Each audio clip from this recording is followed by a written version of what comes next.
Hello once again, and welcome back to another episode of Movie Deputy Reviews, where we are interrogating something special for you. I sincerely want to apologize for the last episode that you listened to, but it's that movies like that are the reason why I do this. I mean, I do this for the good ones too, but I have already gotten some feedback on Saturday's review of Kinds of Kindness that it has been greatly appreciated by those that have seen the movie and those that have not yet seen the movie. So that's kind of one of the reasons that I do this to begin with, is I want to be that voice. I want to be that beacon that kind of helps illuminate things. And thankfully, I'm getting to talk with you about a much, much better movie tonight. Or today. It's still dark out, so it's morning. So I'm not sure if it's night or day. Depends on, I guess, the job that you work or your schedule, etc., etc., etc. But so here I am, and I am here talking to you about a movie that it almost seems like it could be historical, and in ways it is, but in ways it's not. And the title of this movie is going to be very familiar to those of you who are familiar with Old Blue Eyes. Now, if you don't get the reference on that at all, I'm referring to Frank Sinatra. Now, he has nothing to do with this movie, but the title of one of his songs is the same as the title of this movie. And what is that movie I'm talking about? Well, it is, of course, Fly Me to the Moon. And Let Me Play Among the Stars. The second part I added on there. It's not part of the title of the movie. But I can just hear him singing it in my head. And just, I don't have the permission to play the audio. Otherwise, I would. I don't want to get in trouble. And I'm still kind of, I've gotten some warnings on other fair use stuff I've done. And I'm like, really? It's like up to a certain length that's supposed to be fair use stuff. And I just don't want to hassle with it. So it's just easier not to. Now, this movie, before I even get into the who, what, where, why, and how of the movie itself, I'm going to break this up a little bit, and I am going to tell you I'm giving this movie a guilty rating. I'm also going to let you know the score right up front. Yes, I know, surprise, surprise. But that's why I like to mix it up. I don't like to always do the same thing. But the score I am giving to Fly Me to the Moon is a 6.25 out of 10 on the Deputy scale. Now, you may think that's a bad score, but no. It's really not. I mean, it's a good story. It's memorable. And it's one that, there are some flaws in it, and that's kind of what I'm going to touch on here in just a minute.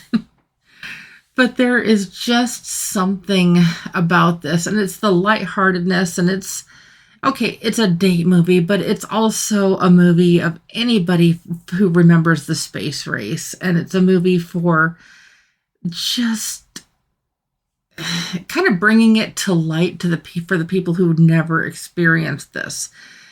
So it's just kind of a whole new everything with this. Well, but it was new once upon a time. I mean, it's old news now, especially to a lot of the generations who have no idea what the space race even was. It's like we deal with a lot of kids nowadays, and I was talking to some friends, kids of mine, or some kids of theirs. Sorry, getting tongue-tied here. And I was asking them what the space race was, and they thought it was going to be like two space shuttles racing in space. Honestly, that made me chuckle a little bit. So I'm just like, okay, that's like probably going to be the next big movie or something coming down the pike later on. Who knows? If this inspires that, I want some royalties, just if anybody's out there is listening. But no, I had to kind of explain to them what the space race was, and they were so confused.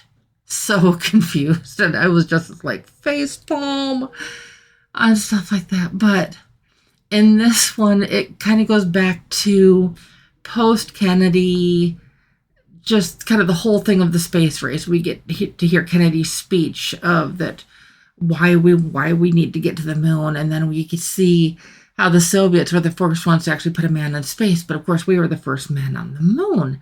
And the United States was also the first to put the first astronaut in space that was orbited the Earth.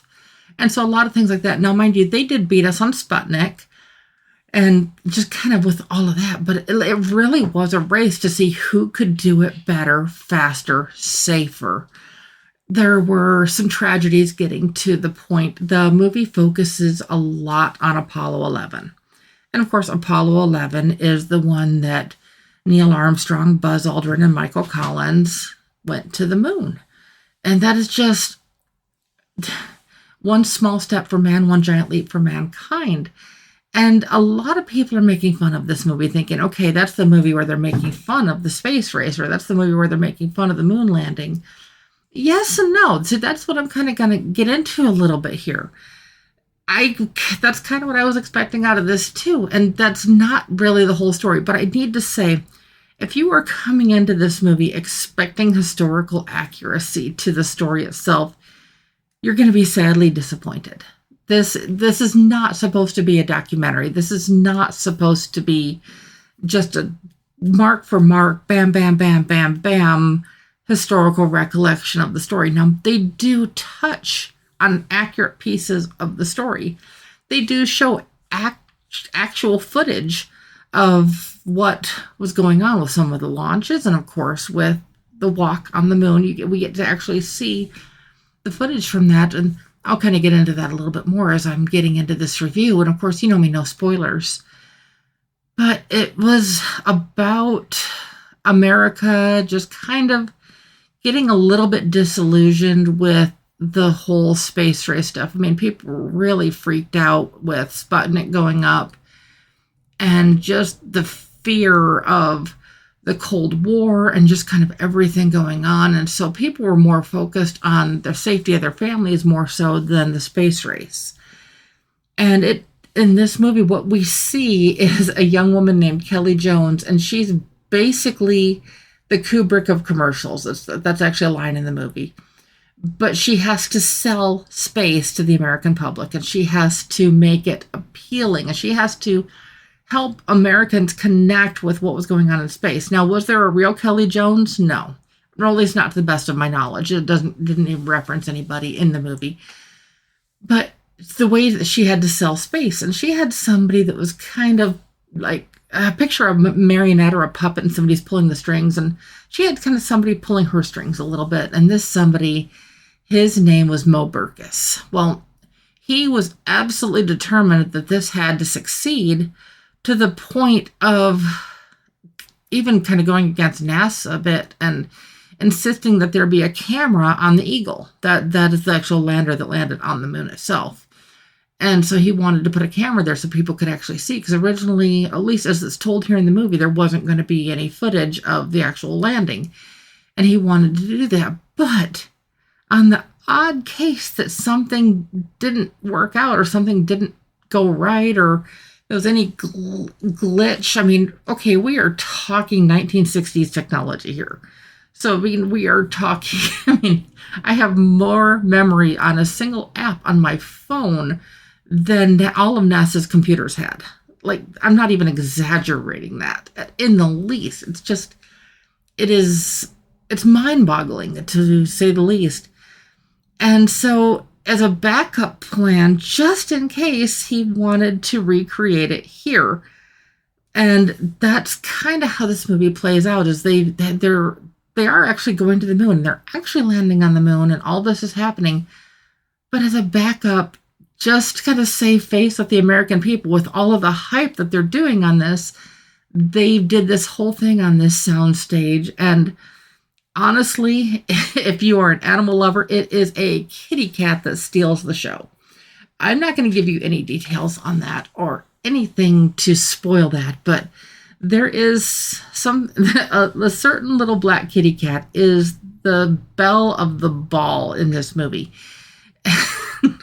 Like I said, I won't give you any of the details on that, but you're going to have to keep your eyes out if you do go see this. Now, when I was watching this, and the reason that I know that they actually did use some of the actual footage is, I'm going to talk about my personal life a little bit here, so bear with me. But I was actually connected, and my classroom was connected to Christina McAuliffe's classroom. And for those that don't remember the name, she was the teacher that went up on the Challenger. And so that day I will remember for the rest of my life. But I wanted to have a happier memory to go along with our shuttles. And okay, we had like the Apollo missions and we had all of those. And then, of course, we had the shuttles. And the very first shuttle mission was STS-1, and that was the US, that was the Columbia many years ago. Well, STS-133 was the last launch of Discovery. And my husband and I actually had the privilege to go down to Kennedy Space Center, and we were there to witness the live launch of the Discovery, making her final voyage to space. To say that, I mean, I've got goosebumps here just talking about it, but to say that that was an experience is an understatement. I mean, to see that lift off and you literally hear the air crackle and you feel the ground rumble. I'm not exaggerating this in the least. Like the ground legitimately rumbles and the air just crackles. It's like you just feel it. And the day that we were there, it was such a crystal clear day that we actually could watch it as it's arcing and just the whole thing. And people with binoculars could even see as the boosters separated. And it was just so incredible. So being there and witnessing something like that and having connections to like the Challenger, and then seeing how they honored some of the tragedies that happened along with the Apollo things, and how things, just to witness how it started, to see where we are now. I mean, obviously the shuttles are long done and it's gone more privatized and everything now with SpaceX and all these other companies out there. But to see it from its earliest days onward and acknowledging these tragedies that forever changed not only these families, but changed our country. It changed the way that we looked at getting into space. It changed the way that we were moving forward with all of this. And even though this is fictitious, it's captivating. You are drawn into this, and it's entertaining. It's, like I said, it's a cute date movie. It's a cute, just feel-good movie. It's not all kissy face, over-the-top romance type stuff. There's a few laugh out loud moments in it. There's a little bit of language that's a little bit much for some audiences, which is why I'm giving it the guilty rating. But there is just something about this that is captivating. I, for one, will probably see this again, and when it eventually comes out on TV, I'll probably watch it then too. Sorry, it sounds like that sounds like some of my kitties are getting into it with each other a little bit out in the other room. But, so, again, I'm giving Fly Me to the Moon a 6.25 out of 10 on the deputy scale and a guilty rating. And I hope that you have enjoyed this. I really hope so. It's like I kind of have a unique perspective of the fact that I had some connections to Challenger and the fact that I got to actually witness Discovery's final launch with my own eyes. I mean, just seeing that, experiencing that, it's life-changing seeing something like that. It's just, sometimes you can't really put that into words, and it's like I said, I've literally got goosebumps. But I love bringing movie reviews like this to you, and I love talking to you about how my life has a connection to some of these stories like this. And it's just, I don't know, I love it. And I hope you do too. So if you love it as much as I do, you know which buttons to push. Of course, like, subscribe, share, etc., etc., etc. And of course, I will be back soon to talk with you about another movie. Bye-bye.